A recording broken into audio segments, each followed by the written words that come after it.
You know guys, for today's video nga pala is tuturong ko kayo kung paano mag-change oil ng fascia nyo. So, napaka-basic lang naman ito. Tara, simulan natin.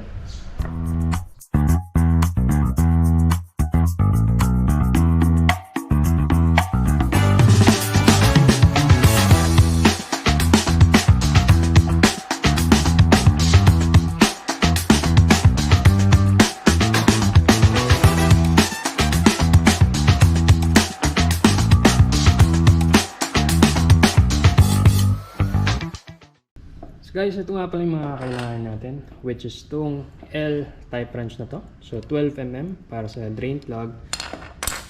Tapos, pwede rin naman to, which is itong close-ended wrench. Kaso nga lang, maliit kasi nabili ko eh. So, and then last one, so engine oil. So langis nyo, 800 ml. So sa langis natin, sa fascia. So kaya Motul, syempre subukan ng Motul sa market. Tapos itong klase ng Motul na bili ko, for mineral oil to. So mineral engine oil. Tapos okay to sa mga after break-in, tapos or yung mga less than 5,000 kilometers pa, okay yung mga ganito. Pero kapag more than 5,000 kilometers na, doon na ako nag full synthetic or 100% synthetic. Pero syempre choice nyo pa rin yan kung anong klase ng langis ang gusto nyo ilagay sa motor nyo. Pero kung gusto nyo safe ang motor nyo, mag fully synthetic kayo or 100% synthetic. Let's go!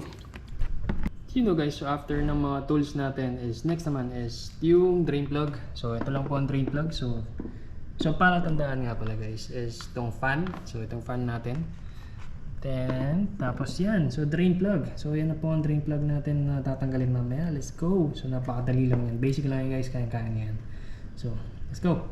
Okay guys, so next naman natin tatanggalin is itong strainer. So napakadali lang tanggalin yan.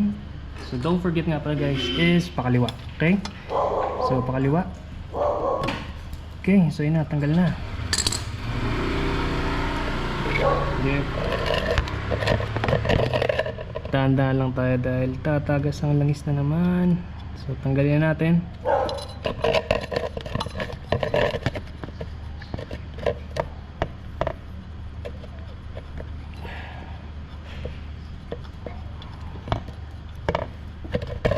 So guys, hindi akong gagayahin ha. Kuha kayo ng mas malaking lalagyanan. So wala kasi akong lalagyanan na iba kaya ito yung ginagawa ko. So maganda yung ice cream or sampalanggana talaga.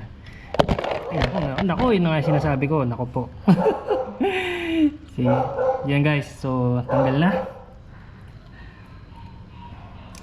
Ay nako, nagdumi na naman ako. Tamad-tamad kasing kumuha ng mas malaking lalagyanan eh.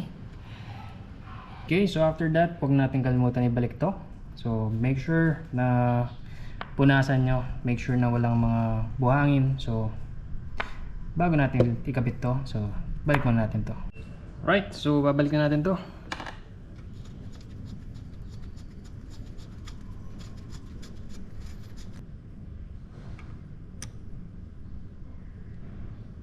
Dipstick.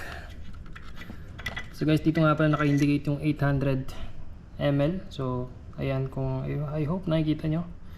So 800 ml yan. So sa manual is 8.4 kung makikita nyo, pero sa dipstick is 800 ml. So pero nagtanong ako sa mga mekaniko sa casa, sa mga kilalang mekaniko dito sa amin. So 800 sinasabi nila. So syempre nakasulat naman dito sa dipstick is 800 and sinabi naman nila is 800. So let's go, 800 tayo. Alright, so ilalagay na natin itong Motul. So don't forget nga pala is mas maganda kung may ganito kayo, embudo, para hindi kayo magkalat. So kaysa sa gumagamit kayo ng paketa ng sigarilyo or mga kawan. So magganito na lang kayo. So mura lang to, 5 piso lang naman. So you know.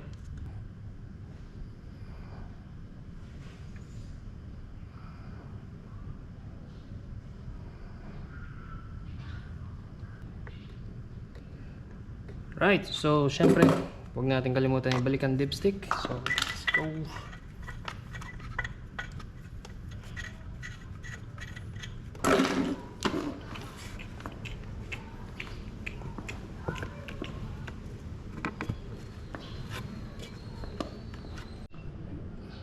You know guys, that's it. So basic lang, fascia change oil. So kung bago-bago pa kayo sa pagmamotor, so sana may natutunan kayo.